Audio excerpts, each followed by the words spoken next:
Now it is the Q&A. Sorry that I preempted some of those more fun slides. So as promised, we'll have a question and answer period now. We have about 25 minutes left, and we have some members of the project team, as I mentioned, that are here to answer questions if I can't answer them. We have John McKee, who's a program manager with Collier's Waterfront Toronto. We have Rudy Suklal, our traffic consultant with Traffic Mobility, who worked on our traffic management plan with us. We have Ishan Garg, who's a project manager for bridges at Waterfront Toronto. And from the city's Waterfront Secretariat, we also have Christian Giles joining us. What I'm going to do is go through the questions that have already been typed into the chat. As I mentioned at the beginning of the meeting, we're using the chat function rather than audio, just because we've got quite a big group here joining us. So your mics aren't enabled. Type your questions into the chat. We'll answer them in the order that they came in, starting with questions that came in that weren't answered yet during the presentation. The only questions we won't answer are exact duplicates. So if two people have asked the same question, we're just going to answer it once, obviously. Otherwise, we'll go in order. We'll get through as many as we can. And if we run out of time, we will commit to following up in the meeting summary, which will be available on the project website and can also be emailed to those of you who registered. We'll also post the recording from this Q&A session along with the summary of the questions and answers. So let's get started with some of the questions that came in earlier in the meeting. So I think I actually answered the first question, which was about the ramps and whether there will be a replacement ramp before 2026. The short answer to that is no. So if you have a follow-up question or another question of clarification, please feel free to put that in the chat. And I should say that anyone who asked a question and that we answer here, if you do have a follow-up question, you can use the chat the same way, and we'll do our best to track what the follow-up question is. I want to just write follow-up. If you don't mind helping us out, that would be great. So we'll know that it relates to a question that's been asked. So the second question we got was confusion about the old Cherry Street and new Cherry Street and what the extent of the new alignment is. So I wonder if we could flip back quickly to slide 14 so that I can just speak to that visual for a second.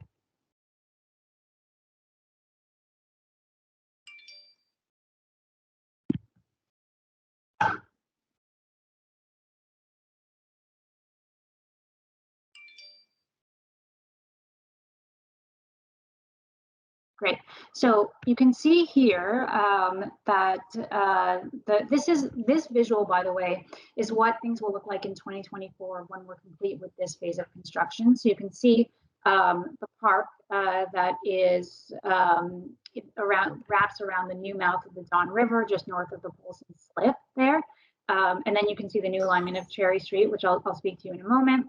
You can see the full extension, the kilometer-long extension of the Don River that empties out into the Polson Slip and also empties south through the Don Greenway into the ship channel. And you can see the parks and wetlands that line that New River Valley. So New Cherry Street starts at Lakeshore, just west of existing Cherry Street. That makes a more direct link to Cherry Street north of Lakeshore Boulevard. And it reconnects to the existing Cherry Street between Commissioners and Polson. So you can see it does a little jog. There's the Cherry South Bridge over the New River Valley. And then after that jog slightly east, it connects in with the existing Cherry Street, which where you've got the Basque Bridge that you'd be used to using to cross the ship channel. So hopefully that answers the question. And I agree it can be confusing. How would the City of Toronto, this is the next question, by the way, how would the City of Toronto's proposed digital infrastructure plan inform future work on the Portlands? That's a really good question. And unfortunately, I don't have the right team on this call. I've got the team that really is doing the construction work that we have going on. And that's a big picture question. So I'm going to take that question back and we'll commit to answering that in the summary from this meeting, if that's all right, with my apologies. The next question, is there any consideration for future LRT along Lakeshore East? I don't know, Don, if you want to quickly speak to the planning that informed these decisions. I mean, the short answer is no. There are no plans for an LRT along Lakeshore Boulevard. But Don, you might be able to give a quick background on the planning studies. Sure. Well, yeah. So as part of the Gardiner EA did look at multimodal options for transportation through the corridor. On top of that was the Portland South of Eastern Transportation Master Plan. Does include recommendations for LRT, including a new LRT up Broadview Avenue that would tie into the future East Harbor development, and then ultimately with a new GO station at Broadview, and again tying in with East Harbor development. So there are definitely LRT plans in the large area. They're just not planned or included along Lakeshore Boulevard East. Thanks, Don. And just to take a quick step back, we did get a follow-up question about the new ramps off the Gardiner and the timing for that. So that's what I was speaking to earlier. There is, you're right, there is a plan for a new ramp, and they will be just east of Cherry Street, to the Gardiner. The timing for construction of those right now is tentatively 2026, and the City of Toronto has some information on the project website, which we can link to in the chat, but no further information yet about the timing. They're still in design. So the latest timing is 2026 for construction of those. So to go to the next question. The next question was about the Keating Channel Pub and whether or not we're losing the Keating Channel Pub. Not due to this project. That area isn't being affected. So if the Keating Channel Pub wants to stay, they can stay. The next question is, I think, probably in response to the drone video that Julius was narrating, talking about all of the excavation on the Portland Flood Protection Project. And the question is, what do you do with all that dirt? I'm happy to answer it. Or Julius, would you like to give a quick answer about what happens with all the dirt we're excavating? We primarily reuse it. There's about 10% of it hauled away for disposal because of high contamination levels. Generally, though, we treat the soil with microbes that consume hydrocarbons and bring them up to environmental standards and then reuse them across the site. Thanks. The next question, excuse my scrolling. So the next question is about the bike detours. And the question is, what happens when my 9-year-old nephew wants to bike to the waterfront from the beach, rides next to dump trucks? So it is true that these detours are through an area that does have truck traffic, which is the reason why we need to have the proper physical separation. And I saw a question in the chat much further down, not at the top of the queue, about whether Waterfront Toronto is committing to a safe detour route on October 31st. We are committing to have the concrete curbs and barriers securely in place so that people who are riding next to the more industrial traffic are going to feel safe. And I don't know if there's a follow-up to that question, but feel free to do that. The next question is, there has been nothing but disruption getting eastbound. Closing 2 lanes does not make sense. Transport trucks are going through my neighborhood constantly with these closures. You've closed the main arteries for people in the East End to get home. How can Eastern support transport trucks all the time? So I don't know, John, if you're able to speak a little bit to how the traffic management plan addresses some of this, or some of the decisions that were driven by the traffic study, or Rudy? Sure, I can jump in, Mira. It's Sure. John McKee here. The traffic management plan, it's a live document, and we are taking information as it becomes available to adjust what we're doing. That being said, there has been a lot of disruption, particularly over the last 5 weekends, where not only did we remove the Logan off ramps, but we actually physically closed Lakeshore Boulevard. The good news is that part of it is behind us. Going forward, we're going to maintain traffic flow to 2 lanes eastbound, 1 westbound on Lakeshore Boulevard. So that will be the main east-west artery. Other things that we've looked at is we've reevaluated the traffic signal timing, as many as 70 different signals throughout the area to try to optimize traffic flow, and we continue to do that. And we're working with the City of Toronto to get traffic agents at the various intersections along Lakeshore to help control the traffic. So it is a live document. We are taking feedback and considering it seriously and doing what we can. Thanks, John.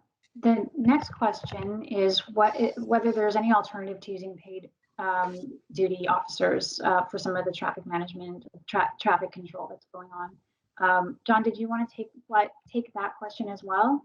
Yeah, well, we have taken a look at different options to the paid duty officers. We are using the City of Toronto traffic agents. 2 particular intersections which have been painful, I guess, is the Lakeshore and Jarvis, with the Gardiner on-ramp, and also the Lakeshore and York, which would be the off-ramp coming from the Gardiner. We think that some of the issues at Lakeshore and New York are related to some of the construction work being done by the City of Jarvis, which should be wrapping up within the next week. So we're looking to see improvements there, but we are using City of Toronto traffic agents as well. Thanks, John. The next question is about signage. And the question is, now that the multi-use trail and bridge along Lakeshore are open until the end of October and not closed on weekends, when can we expect this on a sign so that that's clear for people? And I don't think they have to continue to use the detours right now. We are going to cover the signs that are there now to avoid confusion while we wait for the installation of the updated signs with the maps for the next phase of work. Just so that we're not sending the wrong message to people who are looking to use that trail. Next question. Will the cycle track on Salter and Villiers be kept in good shape? Last week it was rough, very dirty, and not particularly fun to bicycle on. So as I mentioned, there is a fair amount of maintenance going on, but still we understand that there is mud, there is water on some of these trails. We have some plans to address some of the mud and ponding that's going on, and we will continue to walk the detours as we have been doing to make sure that we understand the condition and we know where we need to address some of this. We have a little bit of time now over the next couple of weeks. Mara, yeah. So I could add on Villiers. Yes. On Villiers, we're waiting for the installation of the concrete curb, as I also wrote it last week as well, and the barrels had encroached slightly. Once we've got the concrete curbs installed, that should greatly improve the separation on Villiers and provide a wider pathway. So I think that will be a big step forward as well. And that's should be happening. We are waiting for delivery of the curbs, but that's going to start October 18th. So they'll be in place. They'll be in place before we do the closure on Lakeshore Thanks, for John. the detour.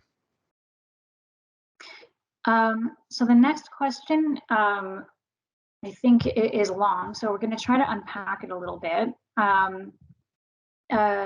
So the question is, can anyone acknowledge the traffic increase to every single road going west?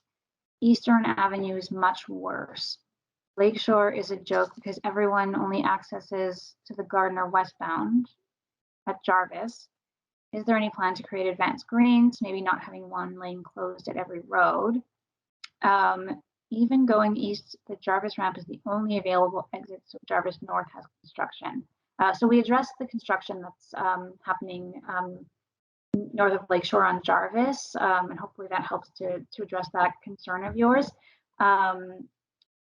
And then the end of the comment is that everything is happening at the same time, which I also spoke to a little bit, and completely appreciate the frustration of that, of those overlapping closures. So there are a couple of questions in here, and Some of them I think we need to take to the team.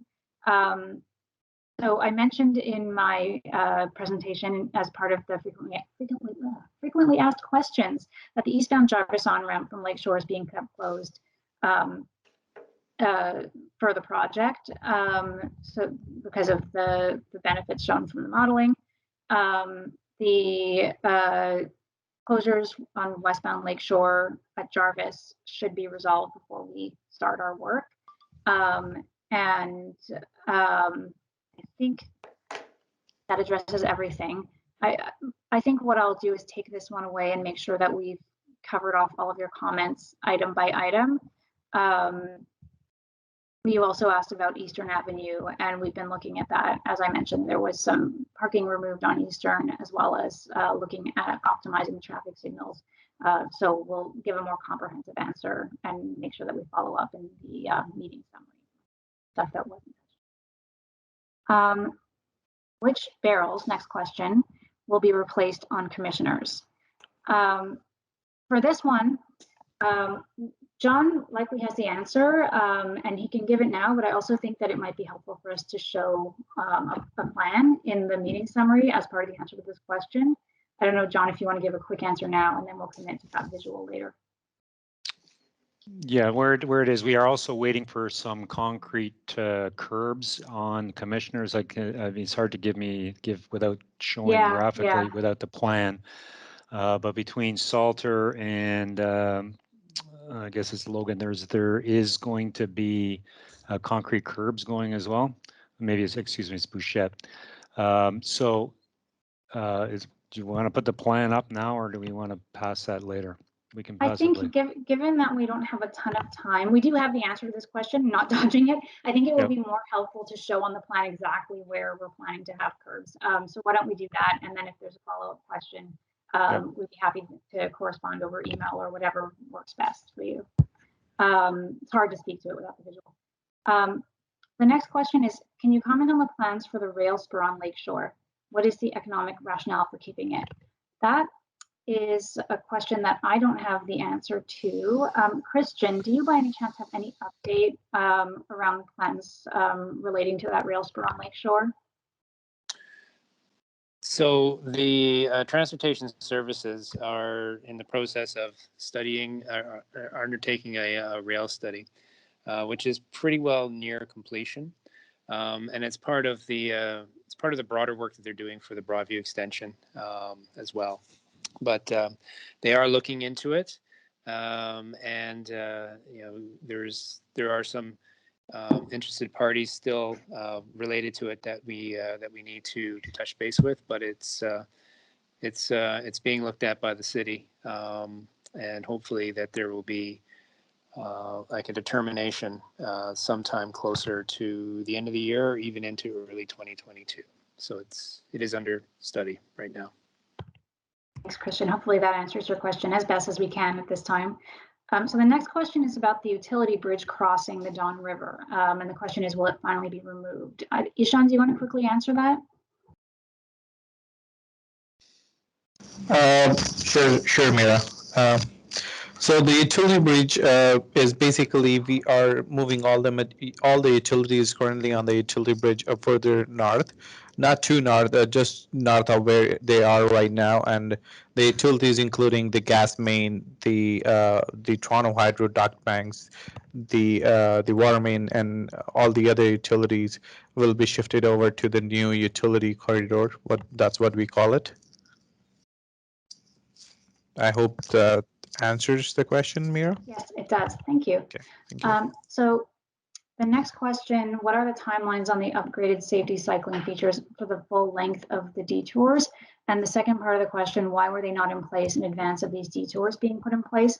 On the timelines, I'll ask John to just confirm what our timeline is. I believe everything other than the curbs, those concrete curbs that we're waiting on, is in place. Is that right, John? That's correct. So that what we need to do is the concrete curb providing us the physical separation on the north side and south side of Villiers. As I said earlier, we're expecting delivery of those on October 18th, so they'll be in place before the end of October when we fully close Lakeshore and open the Detours. So they will be in place before when the Detour is fully reopened again. They weren't installed in advance. Simply, we're waiting for delivery of the barriers themselves. Thanks. And so the interim solution with the delay of those concrete curbs as barriers was to put the barrels separated by the K-bars to create that delineation and the physical separation there as an interim measure while we waited for the materials. There was also some slight delay though in the first weekend with some of the pavement markings in addition to the barriers. That was a weather-related delay as I understand it. However, we understand that those detours are significant and that they need to be comfortable and safe for people if we're going to close a major connection.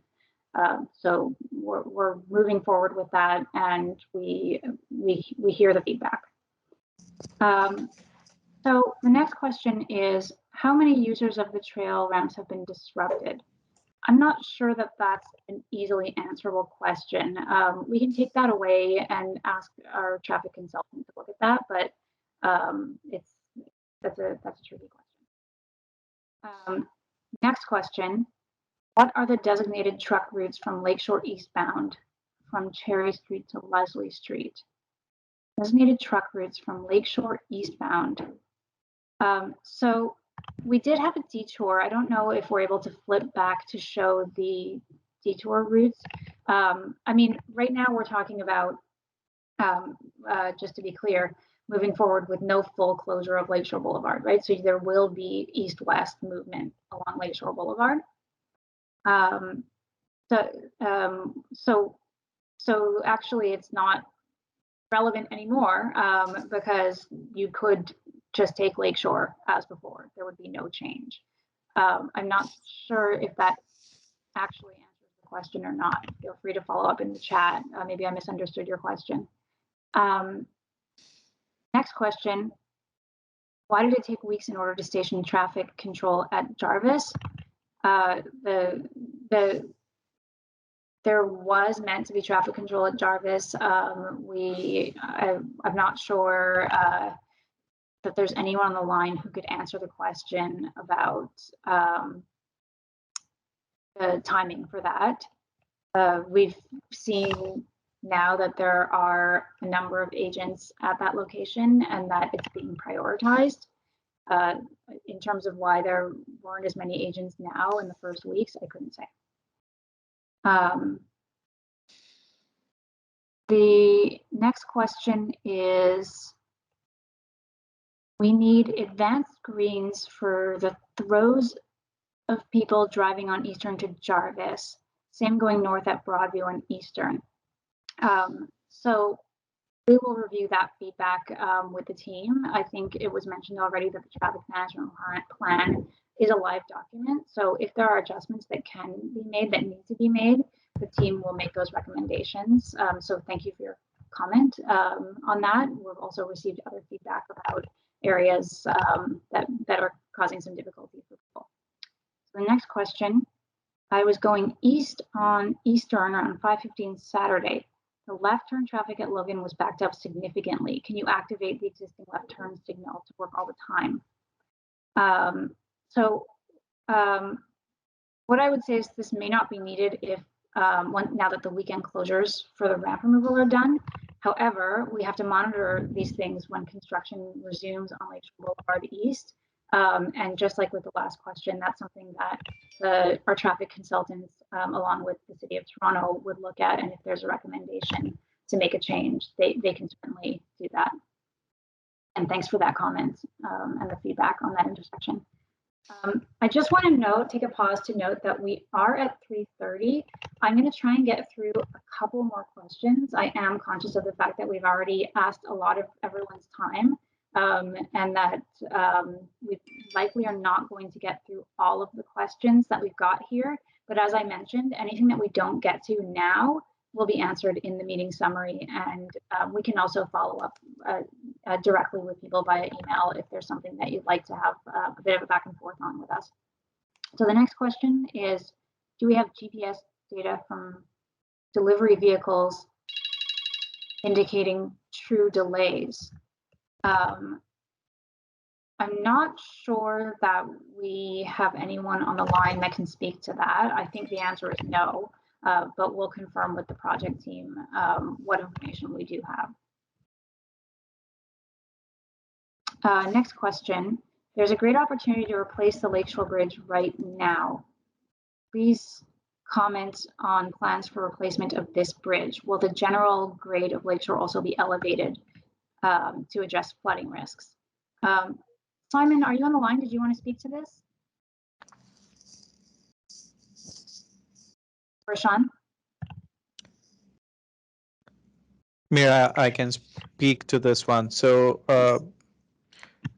the elevations of the bridge, right now we are not raising the elevations of the bridge, but it is right now as it's standing, it's above the 100 level flow levels. So the soffit elevation will be more than what it is right now, but the elevation, the final top elevation of the bridge is not raised because it need to match with the geometry of the road on the west and the east side of the bridge. And I can't speak to the replacement of the bridge component. Yeah. Thanks. Thank you. And we can flesh out that answer as well when we put the project summary together, but I hope that begins to answer your question. Next question is about the timing for reopening the eastbound Jarvis ramp. This is closed, as we mentioned, to allow more eastbound through traffic and to reconfigure the Jarvis on ramp for better traffic flow. We understand that there's a lot of congestion in that area. It is closed until this work is completed, and the City of Toronto is reviewing the opening after this work is complete. So that would be in 2024. The next question, and then I think we might have to end, is how far did the mailers go? I mentioned earlier that we mailed notices in advance of that first weekend of work before Labor Day weekend. So the northern boundary for that mailing was Gerrard, eastern boundary was Victoria Park, southern boundary was the lake, and the western boundary was Jarvis Street. I think we do have to stop, and I would like to keep going because I see we have a number of questions. So what I'll reiterate here is that we understand there are a lot of questions. It's understandable that there's some confusion. This is a big project, and there's a lot of moving parts, and there are a lot of closures nearby related to other work, as I mentioned. So we'll continue to answer questions. Hopefully, if you're here in this meeting, you now have a better sense of how to reach us, how to email us, tweet at us, call us, whatever is most comfortable for you.